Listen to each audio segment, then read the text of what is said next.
자, 투기가 아닌 투자를 합시다. 네, 마이크로입니다. 자, 3부 토건 오늘 같이 한번 보겠습니다. 오늘 9월 6일 수요일인데 3부 토건 오랜만에 보시죠.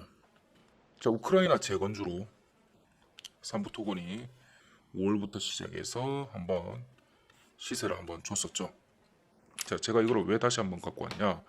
최근에 윤석열 대통령이 2천조 규모의 우크라이나 재건 사업에 본격 시동을 걸었습니다.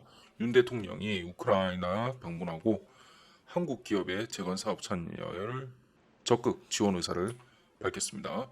나토 정상회의와 폴란드 순방 그리고 우크라이나 방문해서 한국 기업의 재건 사업 참여를 적극 지원하겠다고 밝혔고, 이제 리빌딩을 넘어서 뉴빌딩이라고 얘기하는 수준까지 됐습니다.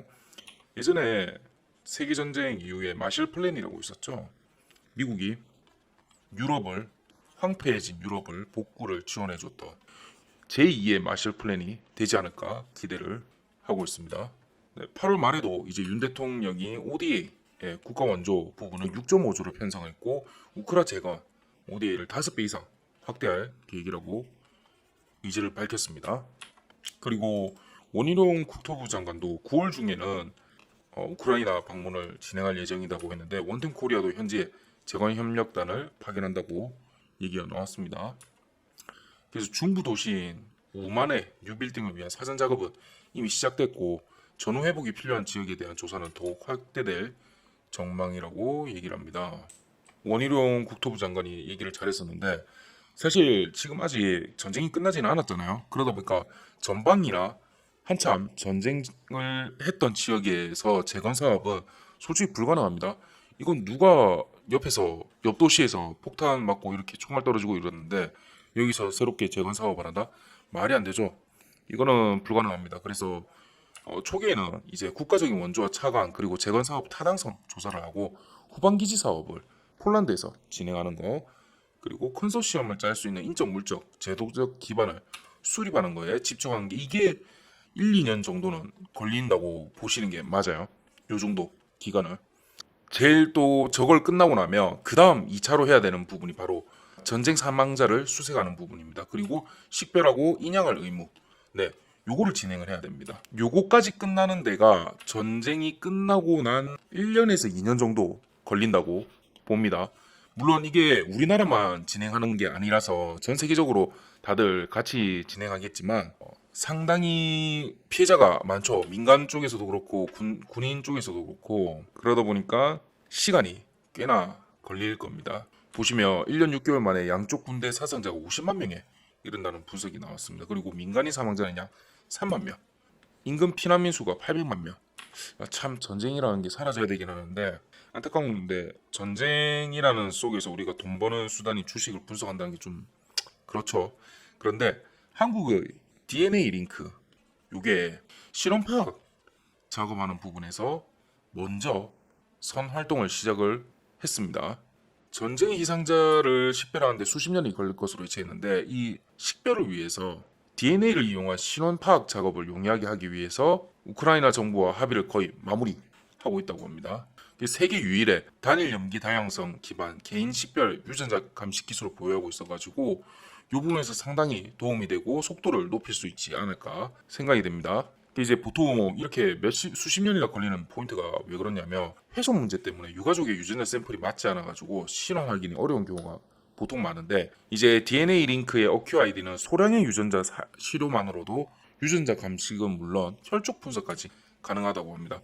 그래서 1차적으로 아까 원희룡 장관이 얘기했던 파악부터 먼저 끝내고, 그리고 폴란드에서 후방 기지를 건설을 진행을 하고, 그런 다음에 DNA 링크라든지 기타 다른 회사들이 참여를 해서 피해자들의 파악 요거를 먼저 끝내고요. 물론 이 사이에는 얘는 먼저 조금 진행을 할 수 있습니다.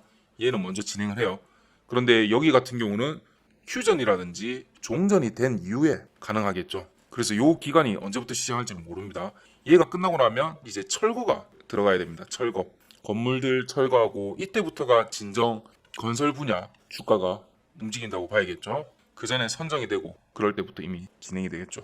요거 다 하는데 3전에서 한 5년 정도는 걸리지 않을까? 아무리 빨라도 그렇게 생각이 좀 됩니다. 물론 이게 전 세계에서 수주를 넣고 들어갈 부분이라서 그래서 빠르면 한 5년 정도? 그 정도라고 예상이 좀 듭니다. 자, 보시면 우크라이나인데 여기서는 여기 위에 부분은 우크라군이 타랑 다시 했고 밑에 부분은 러시아군이 점령을 지금 많이 하고 있습니다. 그래서 요렇게 요 큰 도시들이 분포하고 있는데 여기들이 주요 타깃이 될 겁니다. 그러면 이제 우리나라 같은 경우는 아까 말씀드린 것처럼 폴란드랑 헝가리 이쪽에서 후방 기지를 건설한 다음에 전후 사정을 좀 살피고 여기서부터 후방 지원을 해 나가야 될 겁니다. 그런데 우리가 러시아하고 다행인 게 직접적인 큰 교류 부분은 없기는 한데 이게 아직은 국가 정세상 바로 시작은 좀 힘들 겁니다. 그리고 무엇보다 지금 보시면 러시아하고 다 인접한 지역에서만 전쟁을 했기 때문에 지금 당장 당연히 건설 부분이라든지 이런 부분은 올라가기는 힘들 겁니다. 그렇다면 아까 말씀드린 것처럼 건설주가 열풍이 들어오려면 언제쯤부터다 바로 휴전이나 휴전 협상 또는 종전 협상을 진행하는 뉴스가 나오기 시작할 때 그때 주가는 출렁일 예정입니다. 그래서 요거 관련해서도 제가 정리를 좀 해놨는데 3703의 8575로 자 전쟁이라고 보내주시면 관련 부분 지금 건설 부분 파트하고 아까 DNA 관련 그리고 또 하나 제가 뒷부분에 설명 한번 드릴 건데 그 부분에 대해서도 정보 싹 다 정리해 놓은 거 공유해 드리겠습니다. 그리고 텔레그램도 제가 관련 부분 텔레그램 만들었는데 휴전 협상하고 요 소식이 나오면 바로 한번 발빠르게 해드리겠습니다. 요거 휴전 협상하고 요 부분은 외신 기자들이 굉장히 빠르신 거 아시죠? 우리는 국내는 다음 날 오전 넘어서 나오는데 외신 같은 경우는 새벽에 뜹니다. 저 같은 경우는 요거 뉴스라든지 가입이 유료 가입이 돼 있기 때문에 굉장히 빠르게 볼 수 있습니다. 그리고 그 규모가 우크라이나 재건 금액의 규모 중에서도 가장 큰 부분이 바로 주택 및 인프라 복구 및 개선 작업입니다. 얘 같은 경우는 상당히 뒤쪽에서 진행될 예정이죠. 그리고 중에서 2천조 최소 1천조에서 2천조로 예상되고 있는데 요 중에서도 가장 높은 가격대를 차지하는 게 주택 및 지역 인프라 복구 작업입니다. 요 부분을 좀 수혜를 많이 입으면 주식이 영향이 많이 가겠죠. 자, 그랬을 때 삼부토건은 지금 현재 차트로 좀 봤을 때 어떻는지 보자면 이런 형태로 지금 박스를 그리고 있습니다. 보시다시피 딱 중간 박스의 상단 부분까지 한번 돌파를 시도를 했는데요. 여기서는 막힐 수밖에 없습니다. 한 번은 여기 보시면 아시겠지만 중간 박스의 상단을 저항을 한번 테스트해 본 거고 그리고 여기 고점을 찍은 다음에 폭락을 했다고 생각을 하실 수 있는데 요 정도의 조정은 상당히 정상적인 눌림입니다. 왜냐면 여기서 또 치고 가버린다면 얘는 너무나 우상향이 깊어가지고 나중에 크게 한번 조정이 와요. 그런데 여기서 깔끔하게 한번 사실 여기서 숄더 만들어주고 치고 이렇게 갔다면 조금 더 좋을 수는 있긴 한데 요렇게 경착륙 하듯이 내려온 상태에서 61선을 지지는 못 해줬었어요. 그런데 다행인 게 바로 치고 다시 올라와줘서 여기서 이 부분 3,700원대만 지지해주고 다시 위로 올린다면 여기까지 5,000원까지 다음 주 오늘 수요일이죠. 보자. 5,000원까지 금요일 다음 주 한 화요일쯤 도전하고 찍고 여기서 한번 와리가리 하지 않을까 생각이 좀 듭니다. 이런 형태로. 그래서 차트로만 보자면 삼부토건이 지금 한번 눌림 줬을 때 한번 잡아봐도 괜찮지 않을까? 눌림 줬을 때입니다. 네, 그런 형식이 좀 보입니다. 그리고 밑으로는 3,000원을 지지를 무조건 해줘야 되고요. 이 상태로 되겠습니다. 자, 그러면 우리가 실질적으로 한번 생각 좀 해봐야 될 거 있습니다. 사실은 제가 항상 말씀드리지만 호재는 가만히 있어도 어쨌든 주가는 오르게 돼 있습니다. 그런데 악재라든지 아니면 진짜 여기에 있는 종목이 그 테마주가 맞는지를 분석을 잘 해야 된다고 했잖아요. 우선 삼부토건 자체가 테마주가 진짜 되기 위해서는 우리나라하고 우크라이나의 관계가 앞으로 어떻게 변화를 맞던가 아니면 지속적으로 교류가 있던가 그 부분이 좀 관건입니다. 그런 면에서 아까 윤석열 대통령이 ODA 국가 원조 해주는 거 있지 않습니까? 공적 자금 원조 요거를 5조 가까이 늘린다는 부분이 상당히 호재인 겁니다. 상당히 호재예요. 왜냐면 그 전까지는 우리가 우크라이나하고 크게 큰 교류가 없었어요. 그런 상태에서 갑자기 우리 정부가 진짜 공짜로 해주지 않는 이상은 뭐 삼부토건이고 현대건설이고 들어가서 여기 우리가 작업해주겠다 돈 달라 얘기하는 것 자체가 말이 안 돼요. 제2의 마셜 플랜으로 불리고 있잖아요. 가면 누가 눈독 들이겠습니까? 미국이죠. 미국이 상당히 눈독을 들일 수밖에 없습니다. 그리고 제가 2008년 금융위기 이후에 농담처럼 했던 얘기가 있었는데 그때는 저도 외국에서 학부 시절이었는데 한참 경제 자체가 나빴을 때 저는 15년쯤 됐을 때 회복하지 않을까 그런 식으로 좀 평가를 했었습니다. 그런데 빠르게 평가하기 위해서는 참 그러면 안 되는데 전쟁입니다.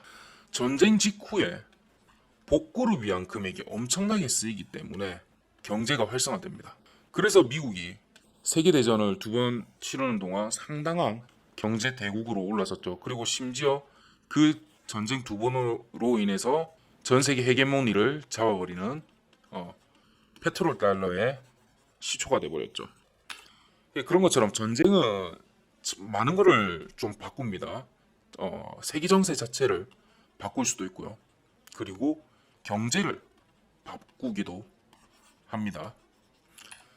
그래서 지금 우크라 재건 같은 경우는 우리나라뿐만 아니라 굉장히 많은 나라에서 눈독을 들이고 있을 거예요. 그랬을 때 과연 우리는 어느 정도를 차지할 수 있을 거며 그렇게 하기 위해서는 외교가 상당히 중요합니다. 그래서 아까 말씀드린 것처럼 윤석열 대통령의 원조 ODA 확대를 굉장히 칭찬하고 플러스 원희룡 국토부 장관이 가서 사실 이거 일을 잘해야 돼요. 여기 가서 일을 잘해야 되고 후방 지원을 하더라도 전방에서 우리가 충분히 할 수 있다는 그 실력을 좀 보여줘야 됩니다. 그리고 후방 도시들 몇몇 개들을 포섭을 좀 잘해가지고 전방에 있는 거 이미 끝난 전쟁으로 황폐화된 그 부분에 가장 도와줄 수 있는 곳이 인근 도시입니다. 그래서 여기 있는 인프라라든지 아니면 정부 관계자들 여기와 친밀도를 잘 높여야겠죠. 네. 그래서 삼부토건 자체는 삼부토건이든 현대건설이든 여기가 진짜 뜨기 시작하는 첫 번째 조건은 종전이나 휴전 협상 소식이 들리기만 하면 됩니다. 소식. 그러니까 종전하고 휴전했다라고 보다도 소식 이렇게 협상을 한다라는 소식만 들려오면 되고요. 두 번째는 지속적으로 우리나라가 원조를 해줘야 돼요. 원조라든지 또는 우크라 방문이 들어가야 됩니다. 우크라 방문. 예전에 그래도 저희가 무기 지원도 해주고 그런 부분이 있었죠. 그나마 다행입니다. 그래서 이게 왜 굉장히 필요하냐면 일단은 우크라 자체가 지금 전쟁 치르면서 돈 자체가 없어요. 돈이. 그러면 다른 거를 받아도 되니까 우리나라가 먼저 원조를 해주고 그 돈으로 우리나라 기업에 수주를 주는 겁니다. 아마 이 편이 가장 그나마 맞는 말일 거예요. 그나마 맞는 말. 네, 그렇게 돼 있으니까 아까 보신 거 제가 3703에 8575로 우크라라고 보내주시면 지금까지 제가 말씀드렸던 거 한번 싹 다 정리해서 드리도록 하겠습니다. 우선 전쟁 같은 경우는 삼부토건 같은 경우는 1, 2년 정도는 조금 봐야 될 주식이긴 합니다. 아까 말씀드린 것처럼 올 연말에 진짜 빠르면 올 연말에 협상이 들어갈 가능성은 있다고는 하는데 그럼 이때 당시 주가는 1만 원대로 상승할 거라고 예상을 합니다. 그 이후에 봄쯤 됐을 때 실제 휴전이나 종전이 협상이 진행이 되고 여름쯤 됐을 때 우리나라에서 많이 우크라 쪽에 파견을 많이 보내기 시작할 겁니다. 그때부터가 삼부토건은 진정으로 수주를 잡는다면 굉장히 크게 급등할 종목이라고 생각을 합니다.